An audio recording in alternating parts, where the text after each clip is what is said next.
안녕하세요. 오늘도 열심히 일하고 있는 보상남 유선사입니다. 오늘은 말도 많고 분쟁도 많은 보험회사의 의료자문 제도에 대해서 이야기를 하려고 하는데요.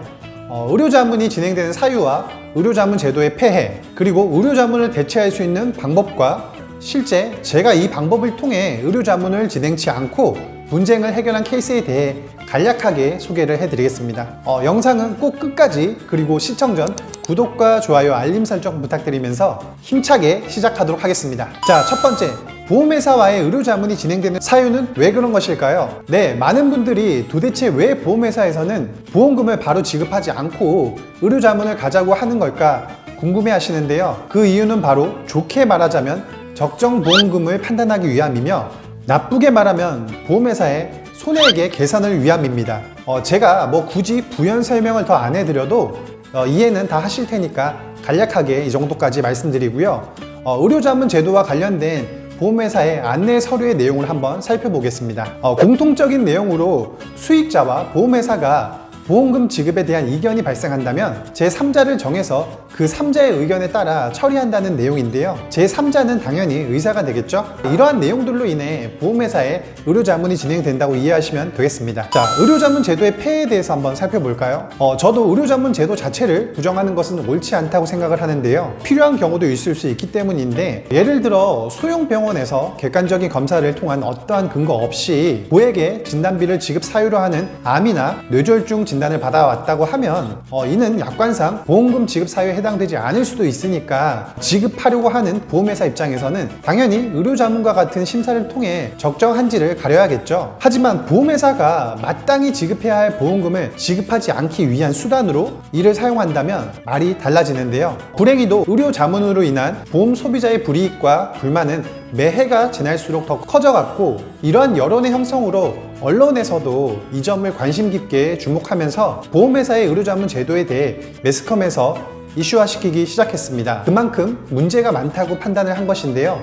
대표적으로는 2020년 11월 MBC PD수첩에서 방영한 보험회사 유령의사의 비밀, 의료자문의 숨겨진 뒷이야기 편이 있습니다. 못 본 분들이 계시다면 다시 보기를 통해 보시길 권유드리고요. 이 외에도 뉴스 기사 등 각종 매체에서 의료자문 제도의 불공정함에 대해서 다루기 시작하면서 소비자의 민원이 빗발치자 이를 감독하는 금융감독원에서도 무분별하고 불공정한 의료자문 제도를 남용하지 말아라 하고 보험업계에 경고하기도 했습니다. 자, 그럼 의료자문을 대체할 수 있는 방법은 무엇이 있을까요? 분쟁이 되는 사안이 객관적으로 보아도 이건 너무 명백히 보험금을 지급해야 하는 사건이다 하면 사실 의료자문을 진행하든 말든 상관이 없습니다. 하지만 전문적 지식을 갖춘 의사임에도 사소한 차이로 의학적 답변이 달라질 수 있는 경우가 있을 수 있고, 보험금의 지급과 관련하여 약관의 내용과 상충하는 타 공기관이나 특정 단체의 지침이나 공고사항 등으로 분쟁이 불가피한 상황이 발생할 수 있는데,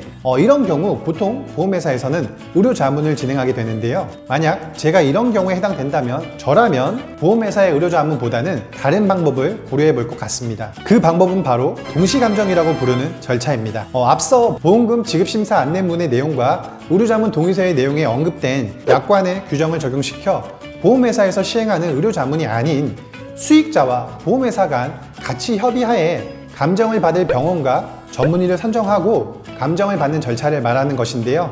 이 동시 감정의 장점을 말하자면 소비자 입장에서는 보험회사에서 진행하는 의료자문보다 더욱 객관적이며 신뢰할 수 있다는 것이고, 단점은 생각보다 의료기관 선정이 어렵고 시간이 오래 걸린다는 것입니다. 네, 그럼 제가 실제로 보험회사의 의료자문을 대체해서 동시감정을 진행한 케이스를 몇 가지 소개해 드리겠습니다. 먼저 십자인대 파열로 인한 동요장애 케이스가 있었는데요. 사례자분께서는 최초 장애진단병원에서 우측 무릎에 12mm의 전방 동요가 남아 장애율 10%의 영구장애를 평가받았고, 이후 해당 보험금을 보험회사에 청구했지만 보험회사에서는 자체 의료 검토를 통해 장애율을 5%만 인정할 수 있다라고 통보를 했고요. 이에 대해 추가 의견이 있다면 의료자문을 진행하자는 의견이었습니다. 이후 사례자분과 협의 후 의료자문을 대체해서 동시감정을 진행을 하였으며, 감정에서는 우측 무릎의 동요가 10mm 존재하는 것으로 평가되어서 최종적으로 장애율 10%가 인정이 되었습니다. 또 다른 케이스도 마찬가지로 장애율에 대한 분쟁건이었는데요.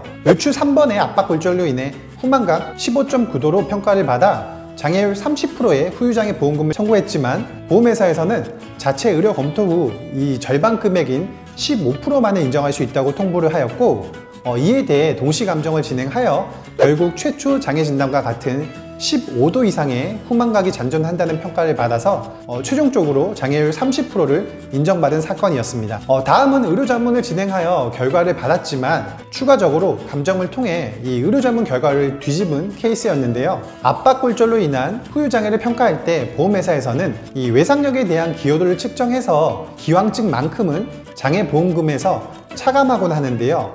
이는 약관에 명시된 기왕증 감액 조항에 해당하는 것으로 실무적으로도 인정이 되는 절차이긴 합니다만, 만약 너무 과하게 기왕증을 측정해서 차감을 한다면 보험 소비자의 분쟁은 일어날 수밖에 없는데요. 사례자분의 경우 보험회사에서 진행한 의료자문 결과 70%의 외상 기여도를 이미 받은 상태였는데요. 제가 사건의 정황을 꼼꼼히 검토하다 보니까 실무적으로도 그렇고 좀 더 협의가 될 수 있는 사안인데 보험회사에서 자문 결과만을 인정하라고 통보하는 뉘앙스를 보여서 추가적으로 감정을 진행하게 되었고요. 감정 결과 상해로 인한 골절임이 확인되어서 최종적으로 70%가 아닌 100% 장애보험금을 전액 인정받을 수 있었습니다.